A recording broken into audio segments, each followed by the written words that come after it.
This is a link in Portland's history. Every single stone really has a story to tell. It's the oldest cemetery in Portland, and it has a lot of history right from the very beginning, like the early 1600s. The cemetery was actually called the burying ground for the first 200 years of its existence.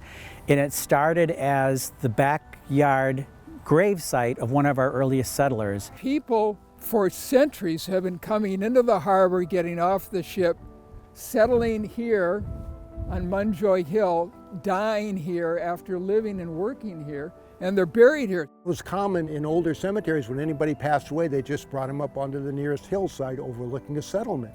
And that happened to be right here. So that's how this area became used as a cemetery. And originally people would just come up here and find a soft spot of earth and lay their loved ones to rest. It was from the middle 1600s until about 1800, it was open space so that anybody who lived here would be responsible for digging a grave and putting them in the grave. So it truly was a public space. The original markers might have been wooden, and the wooden markers would have rotted away, or people used rocks, unmarked rocks, to mark the graves. And they said, well, here's a rock, this is my sister Mary, and this rock, this is my Uncle Fred, which worked fine until another family came out and said, well, gee, we need a couple of rocks to mark our grave. So they picked up Mary and Fred and moved them all over the place, and nobody ever knew. It wasn't until around 1800 that record keeping improved, rules around the cemetery improved so that we had a better sense of the order of the place, who was here. By 1830, it changed its name from the burying ground to Eastern Cemetery. Mary Green is the oldest marked stone. It may have been another marker there beforehand, and then after she was laid side by side with Samuel Moody, it was her sister, Esther, who had them laid side by side and probably had the stones carved for them. Bartlett Adams was the first gravestone carver. 700 of the stones here in the cemetery were carved by him.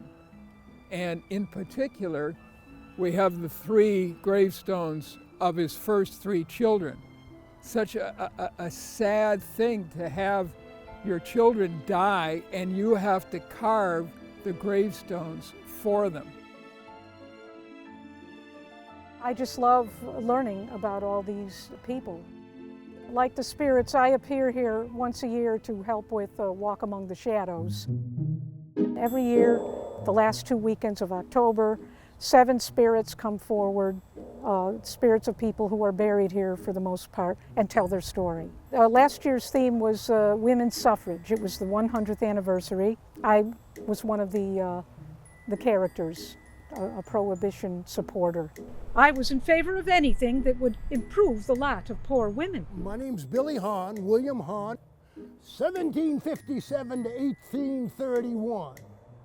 I was at Valley Forge that winter with General Washington, and it was a wicked cold winter. And I woke up one morning and I looked down and those 3 of my toes just fell right off.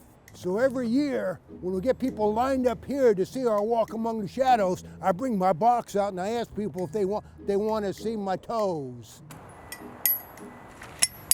To me, it's so impressive to have the audience walk through in small groups and stop at 6 different places and hear 6 different stories about people attached to this graveyard in a spooky setting. It's just great entertainment. If you're interested in Portland history, really the first 200 years can be told right here amongst all of these people. I lived for years on Munjoy Hill, and I never even walked in. And so I try to tell as many people as possible how incredible it is and how it's right in town, it's convenient and beautiful, and I have learned a great deal.